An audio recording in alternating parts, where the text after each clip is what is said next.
Hello, Moram here. Today with a late night discussion video. Now I have been building a lot of different builds for the Druid and well, I'm quite enjoying this class. I have a few more ideas I want to try before I move on to basically another class. I will still visit the Druid. Druid is my hometown. Druid is my jam and nothing feels like the Druid because the Druid has so many skills. There's so many skills. Look at the skill tree. There's like a billion different options you can pick. When you look at the Necromancer, it's a sad story. But the Druid, perfection. Now, to my problem with the Druid. I still haven't found the Tempest Draw. I am now level 97 and I'm currently in a bit of a pickle. This build is extremely strong. I'm dealing in millions of damage. I have a ton of DPS. I am very tanky. I can push tier 60. But I'm lacking sustain and I'm lacking spirit generation because everything is locked behind the Paragon board and the werewolf form, and this makes me sad. Now, I know this build can push 80 plus. I know it. It's perfectly possible. We just need to stack something like, for example, damage reduction versus poisoned enemies. Better total armor roll. Maybe a higher item power on this item. All of those things can be improved to push higher. But it would be much easier to just be a werewolf, stack total armor as a werewolf, because this one gets to 20% for some odd reason. And then you go into dungeon and have infinite sustain through masochistic, because you heal for 3% maximum life per critical strike. And you get 2 spirit per critical strike because of a legendary node. And this solves basically all problems. You basically cruise for the whole game with the Druid after this one. Doesn't matter if this one is a sacred helmet or an ancestral helmet. Doesn't matter. It makes the build OP. So the baseline strength of the Druid is severely lacking in the lightning department. Now Earth can solve the problem with, for example, my trample slide. My trample slide pushed to 75 recently before I respec to this one because I wanted to try this. But trample slide can, for example, push high level content, maybe even clear level 100 dungeons. However, we can improve Trample Slide with the Vasilis helmet that makes Earth skills werewolf skills, which in turn makes it again a shape-shifting endgame skill that is massively improved through a unique. And there is also the Crone Staff, which enables a bunch of builds, which can also be combined with the Vasili, so there is also that. And I'm kind of disappointed in the choices the human form provides, because I like my fat boy. I like him, he's cute. Look at him run. And this has to do with how Nightmare Dungeons are designed. Now, let's look at my Nightmare Dungeon keys, because I have some in my inventory.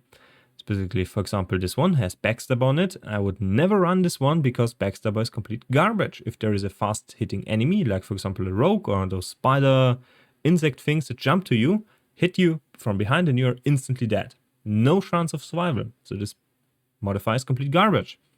When we look at the next one, this one doesn't have anything that's particularly bad, but Lightning Storm can also severely break your build. I have no mobility, and if there is an enemy that summons walls, like massive stone walls, and the Lightning Storm decides to spawn the globe on the other side of the wall, you have basically no way to get to the globe and get one shot in higher difficulties.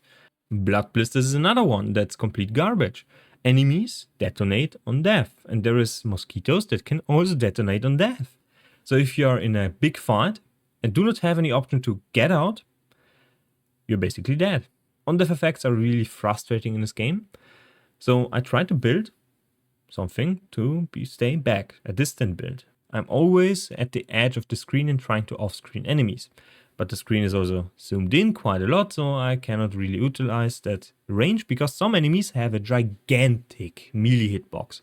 Like there is the suppress enemies that have basically the suppress field around them, have a massive sword, and when you enter this radius, like for example, you're standing here, they can hit you with a melee attack, and you can move out. Doesn't matter because it locks onto you, and it's not where the enemy is hitting, but it already hit you because there is sometimes desync, and sometimes they just teleport the damage to you. And you die, and you are frustrated because you need to get in range with the suppress modifier, making you a melee build without being really melee, and that breaks your build. And there's also cold modifiers, and there's also stunning enemies, because stunning enemies are going to stun lock you, because there's no diminishing returns on stuns. You need unstoppable in higher difficulties. I'm trying currently to build something to circumvent that. I'm trying to find something. I'm trying to sniff it out. I'm trying to look for that out, to not use that goddamn Earthen Bulwark on every single build. Because I'm frustrated. I don't want to use Earthen Bulwark on every single build. I don't want it to be mandatory on every single build, but it's mandatory. It's mandatory. I know it's mandatory. Now this one is nearly there. We can finish tier 60 dungeons. But sometimes I feel like it would be better with Earthen Bulwark. But what can we exchange for it? I don't really want to think about it. Now, we can fix all that by going werewolf through shapeshifting. Again, shapeshifting solves our problems. Direwolf form makes you unstoppable for the whole duration. You can basically stay in this one indefinitely. But if you don't find the Tempest Straw helmet, which is exceptionally rare, because I don't know why, I haven't found it. I have basically a full stash. I sold basically half of my stash with unique items. I have Mad Wolves, Razorplate, Mad Wolves, Insatiable Fury, Razorplate, Mad Wolves, so on and so forth. I have 4 Crone staffs. I have 3 here, so 1 is somewhere here. Here is one. There is another one on somewhere in the stash. I don't know. But the stash is also severely limiting. This one is not personalized, by the way. So if you make a new character and go to a stash tab, it's completely full with other items your character cannot use. So that's another gripe. You cannot search for stuff. Like, good luck finding something in here. That's my legendary stash tab. Why is there no search function for this one? Now I'm hoarding different items because sometimes I need a different ring with a specific legendary power. Like, for example, this one has crit damage for earth skills, vulnerable damage, crit damage, which is awfully similar to the ring I'm currently using here. Vulnerable, lightning damage, crit damage, with lightning skills and crit strike chance. So the itemization for damage stats is basically the same, except you exchange earth versus lightning and werebear versus werewolf, so whatever you want. But you always build vulnerable, you always build crit. It's always the same thing because there are no damage buckets for while healthy, while versus poisoned, with core skills. So don't know why they scrapped this one. Now it's just one-dimensional itemization. And paragon boards are also excessively missing. For each class would probably be something that will enhance the flavor of every class and the build diversity of every class. There is nothing for companions. So companion builds are basically non-existent. This one is utilizing them because of one specific aspect. The Shepherd Chain, this one is a massive multiplier because it has a different bucket for the multiplier, and you can get to like 100 more multiplier on every single build. So yeah, it's really good. Then you have Envenom, so you try to poison every single enemy because you want Envenom because it's a 60% more multiplier on every crit, which also pigeonholes you into crit because there is no other way to build druids, because you need vulnerable, you need crit, because that's your damage scaling. Some builds have more multipliers on their gear, like for example you can get a shockwave, or you can get whatever else the pulverized druid is using. But for lightning, nah, you're screwed. You have lightning dancer.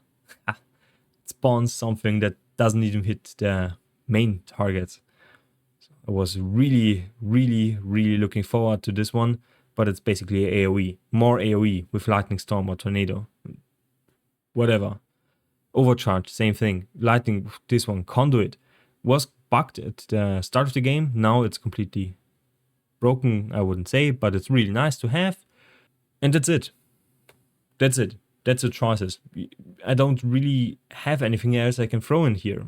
Right, there is one, more damage while a barrier is up, but we cannot safely generate barrier, and it pigeonholes you again in Bulwark, and Bulwark basically disintegrates, completely dissipates right when some kind of enemy hits you. Like, white enemies can shoot you from far away, like off screen, with one arrow or quill balls or whatever, can hit you, and it completely destroys your barrier, completely wrecks your day. you're out of luck because everything at 80 plus, tier 80 plus, is going to one-shot you. If you're not stacking specifically a ton of damage reduction, a ton of armor, and playing specific builds. So the Druid is locked in those unique powers, which I find really bad, because most of the powers should come from the class itself, and then you alter the playstyle a bit. But if it's enabling the Druid to easily, shouldn't say easily, because no one cleared Lilith on Druid, I think. There is not even one video out there, despite me potentially thinking, weird. That's really weird, because it should be possible on the Druid to clear Lilith, Uber Lilith, but right now doesn't look like it. I tried for it with this build, but I'm lacking sustain, so Tempest Draw would enable it. Out of luck, because I can target farm it. So there is a ton of problems. I'm currently ranting and ranting and ranting, so there's no search function, the stash is too small, nightmare dungeons are completely crap, like, damn those modifiers. Now, not everything is crap. There is something like, for example, with this build specifically, I walk into a room and think about what is before me. What are the modifiers? It's clearly telegraphed. When you look at a mob, you know exactly it has the defensive buff, which enemy you need to kill first to get the defensive buff from every enemy, then you can nuke the pack. You then exactly know there is someone that's using a suppressed modifier. So you see the barrier before you enter the room. You know you want to avoid that, or you need to center your strategy around that. You also know exactly which enemy will fuck you up, because they have the fire explosion modifier and they teleport to you and explode in your face, and you're completely done with life.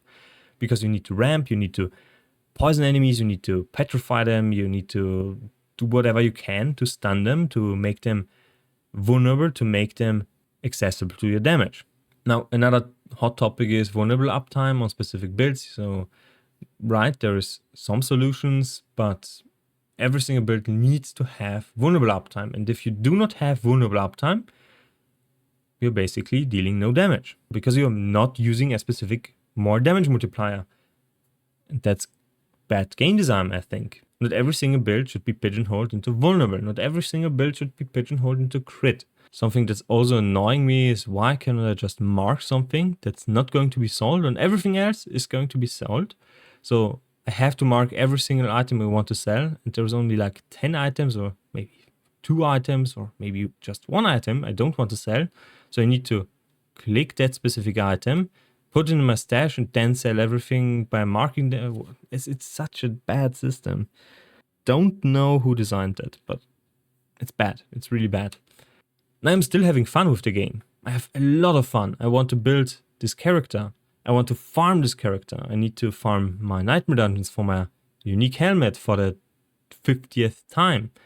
But I'm also getting tired, because there is like 200 dungeons in the game and only 20 of them are accessible through the nightmare system. And only like 6 or 7 of them are really playable. If you are going to go to Demon Wake, I don't know where it's currently at. I have entered the dungeon, that hellhole, like 2 times and got one shot because enemies are extremely overtuned in there. Now, for example, there is a dungeon you can clear at 56. It's a complete breeze. You walk through it, you destroy it, and it's over. Then you walk into Demon Wake.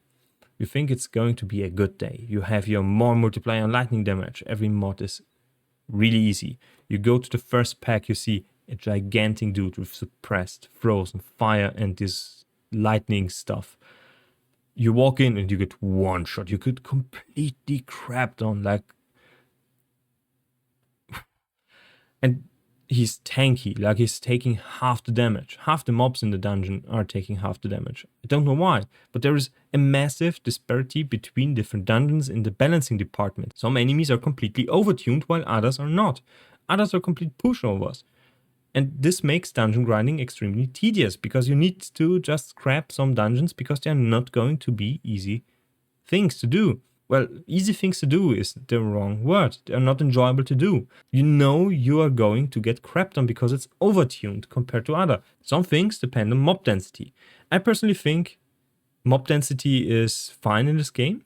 Like, some dungeons have like 4 to 5 enemies, but you know which enemy is going to do what. You have visual clarity over everything. If there's like 20 different enemies, you don't see shit. Like there's spiders spamming you, there is 20 different ghouls and goblins running at you, and you don't see anything. You don't want to have that in a game like this. It's slower paced, you have very deadly mods, so you want to see what's happening. But if you run from pack to pack and don't see any monster coming your way for like a half a minute, you're going to drop your buffs, you're dropping your lightning storm charges, and you need to recharge, and it's tedious, and you don't want to do this. So you're avoiding specific dungeons because they have low mob pack density. That's different. Mob pack density. And there is also some dungeons that got completely wrecked in the balancing department, like for example the Occultist Refuge. I was farming this one for some gold because it's a nice first kill event, but now there is no horde events, there is no elites. So what is that dungeon? If you want to do a tier 100 dungeon, just go Cultist Refuge. Just go Cultist Refuge. There's nothing there. Nothing deadly there. It's basically an empty dungeon. So there is a ton of wrong with Diablo 4. But there's also a ton of things right with Diablo 4. The music, the environments, the characters, the build diversity. There is a lot of things to do, like for example Hell Tides, world bosses. Here's for example one.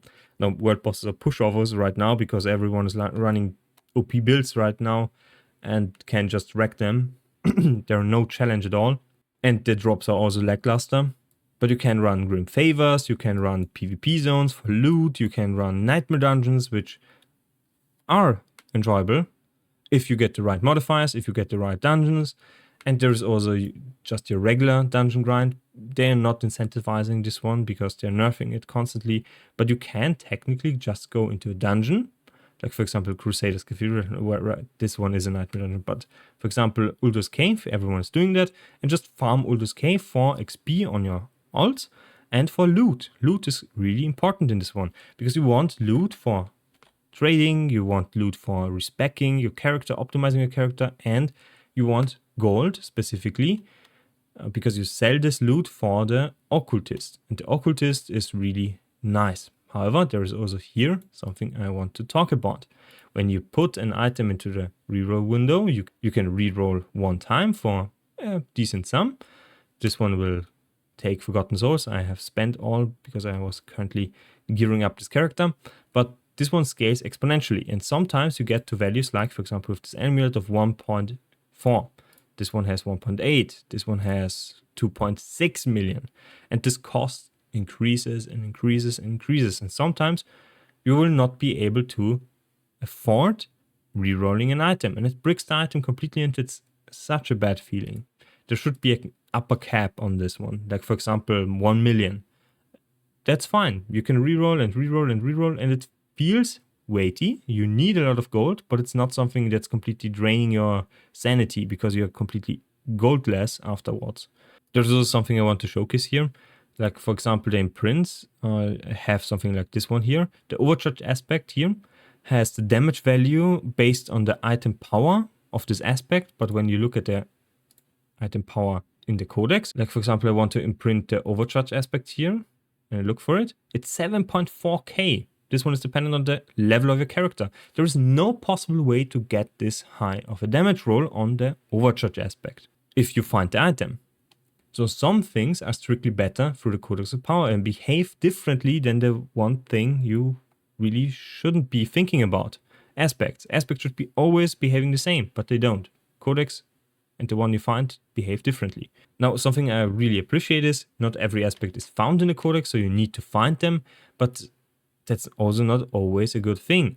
I would like to have something I can target farm. For example, a dungeon right here, for example this one, that has a higher chance to drop a specific legendary power, like for example the Shockwave power.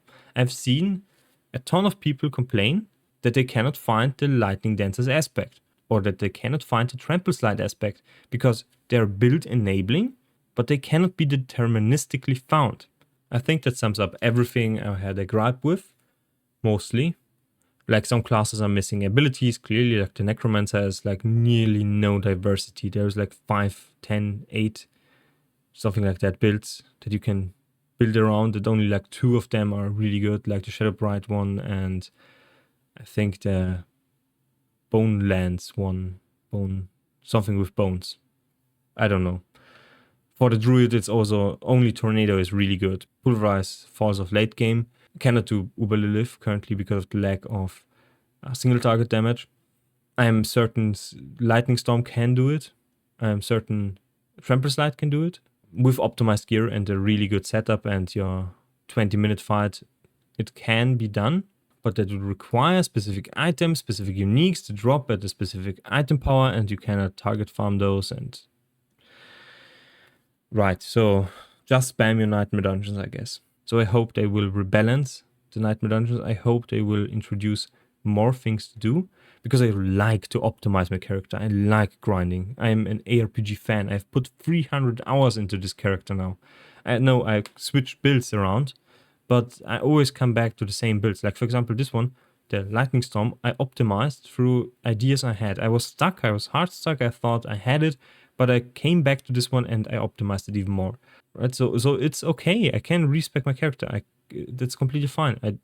I have no problem with releveling a character if I had to. But the game gives you the option to respec for like 10 millions right now, but it gives you the option. Like, this one costs 62k. That's like, I don't know, 10 points in 600. That's 10 dungeons you need to do to respec the talent tree and the Paragon board. So around 11 million. I've farmed this one in basically half an hour, 70 million. That's nothing to write home about right now. Anyway, that's my thoughts on the current state of the game. That's my thoughts on the current state of the Druid and progression in Endgame. So, see you next time and bye.